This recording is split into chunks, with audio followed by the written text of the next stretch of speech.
নমস্কার সবাইকে, আমি প্রমিতা। অনেক দিন বাদে আমি আমার চ্যানেলে আবার একটা ছোট্ট ব্লগ আপলোড করছি, সেটা মুসৌরিরই।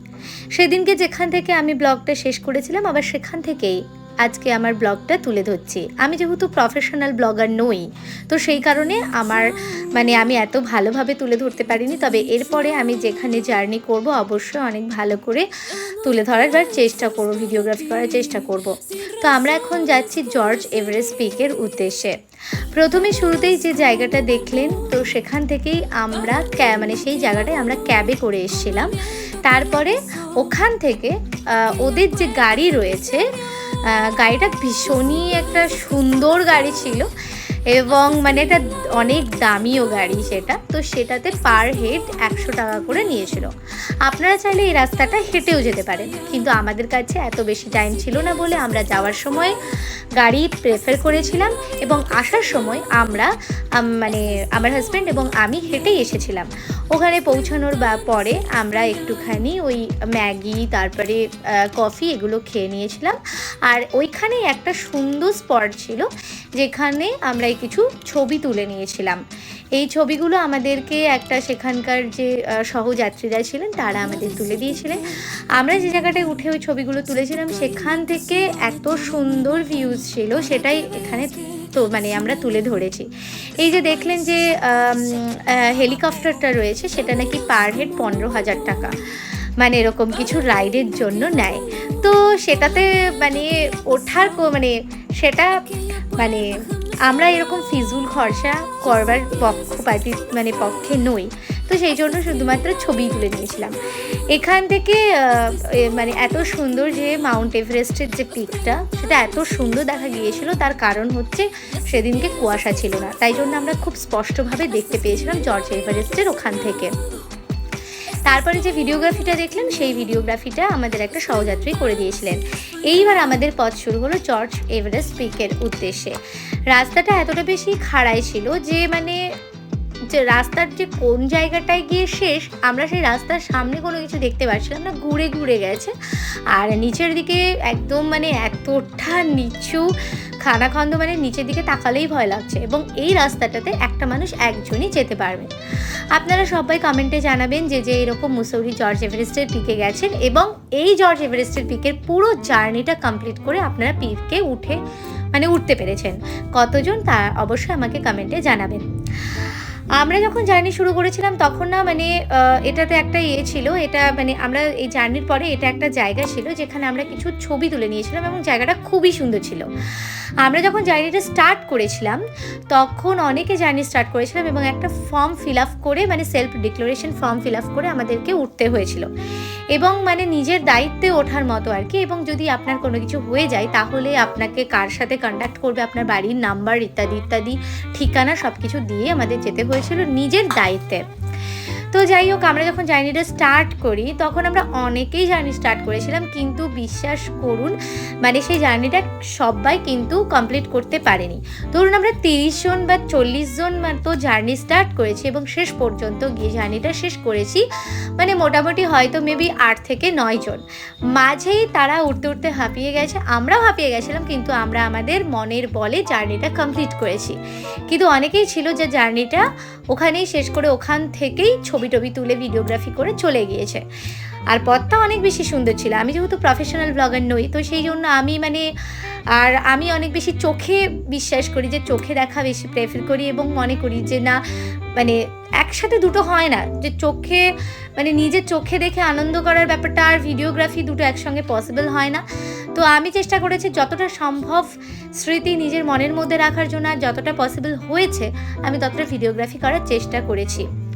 এখানে আমরা একটা জায়গা ছিল যে জায়গাটাতে আমরা একটুখানি এতটাই জল তেষ্টা পেয়ে গেছিলো, তো সেখানে আমরা একটা জলের বোতল কিনেছিলাম। যেটা নিচে জলের বোতলের দাম 10 টাকা ছিল, সেটা আমরা 50 টাকা দিয়ে জলের বোতল কিনেছিলাম। তো সেই জন্য অন্যান্য আর কিছু কেনার সাহস হয়নি, তার কারণ এতটাই দাম ছিল সব জিনিসের। আর যাই হোক, ওখান থেকে আমরা আবার জার্নি স্টার্ট করি আমাদের এবং আমরা এইভাবে চলতে থাকি। এবং রাস্তাটা এতটাই বেশি সরু ছিল, আমি তো কতবার যে ভেবেছি আমি পড়ে যাবো, এই পড়ে যাবো। আমার হাজব্যান্ড বলেছে যে এরকম, ও তো ভয় পাচ্ছিল রীতিমতো যে আমি হয়তো পড়ে যাবো বা এরকম কিছু। আমাকে বলছে ধার ঘেঁষে জঙ্গল দিয়ে চলো, কিছু হবে না, বাট এরকমভাবে করো না, নিচের দিকে পড়ে যেতে পারো।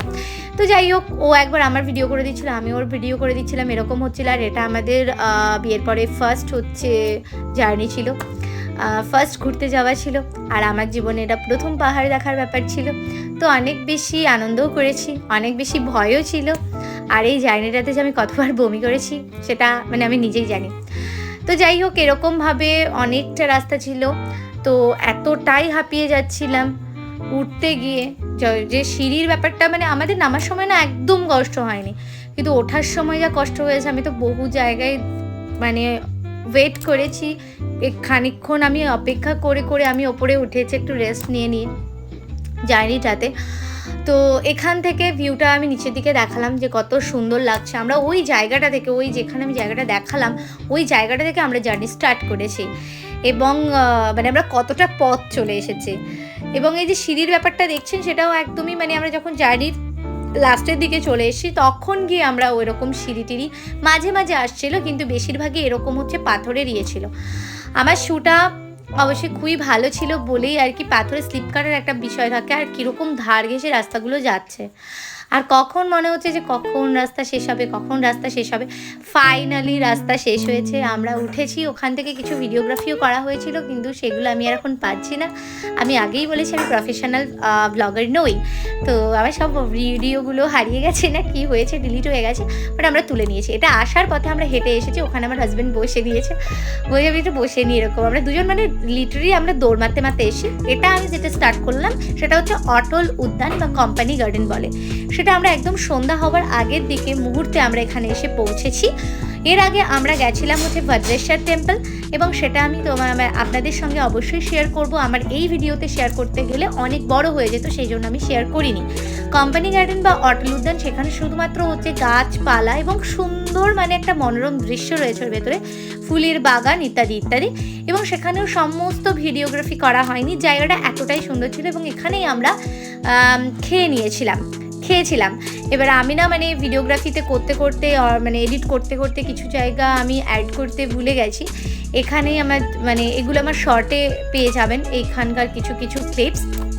এখানে একটা ঝর্ণার ব্যাপার ছিল, ঝর্ণা ছিল যেখানে আমরা কিছু ছবি তুলে নিয়েছিলাম। আর এটা হচ্ছে সেই গার্ডেনটা এতটা বড় ছিল, আমি তো কিছুটা ভিডিওগ্রাফি করেছি, বাকিটা ওই মনেই আমরা স্মৃতি নিয়ে এসেছি। আর আমি বললামই যে আমি এইবার কোথাও ঘুরতে গেলে অবশ্যই ছোট ছোট ক্লিপ করে আমি প্রত্যেকটা জিনিসের ভিডিও নিয়ে আসবো, কারণ আমার এইবারই এক্সপিরিয়েন্স হয়ে গেছে যে ব্লগের জন্য হচ্ছে কিভাবে ভিডিও শ্যুট করতে হয়, শর্টের জন্য কিভাবে ভিডিও শ্যুট করতে হয় সেটা আমার জানা ছিল না। তো এবার অবশ্যই আমি সব কিছু সুন্দর করে তুলে আনার চেষ্টা করবো, সে যেদিনই হোক, আমি যেদিনই ঘুরতে যাই না কেন। এখানকার মানে এই ফুলগুলো না মানে আমাদের যে ফুলকপিগুলো হয় না, ফুলকপির মতন দেখতে ছিল, বাট এটা ফুলকপি নয়, মানে এতটাই সুন্দর জায়গা ছিল। এখানে বাচ্চাদের জন্য পার্ক ছিল, খেলার অনেক জায়গা ছিল। আর এখানকার যে মানে স্টলগুলো ছিল খাবারের, যে মানে হোটেল মতো, সেগুলো খুবই সুন্দর ছিল এবং খাবারগুলো খুবই ভালো ছিল। আমরা এখান থেকে খেয়েছিলাম হচ্ছে আলু পরোটা খেয়েছিলাম, ম্যাগি খেয়েছিলাম, কফি খেয়েছিলাম, আর মোমোস খেয়েছিলাম, এবং সত্যি খুবই সুন্দর ছিল। আর সত্যি কথা বলতে কি, পাহাড়ে মোমোস তারপরে ম্যাগি এগুলো খুবই সুন্দর খেতে লাগে, জানি না কেন।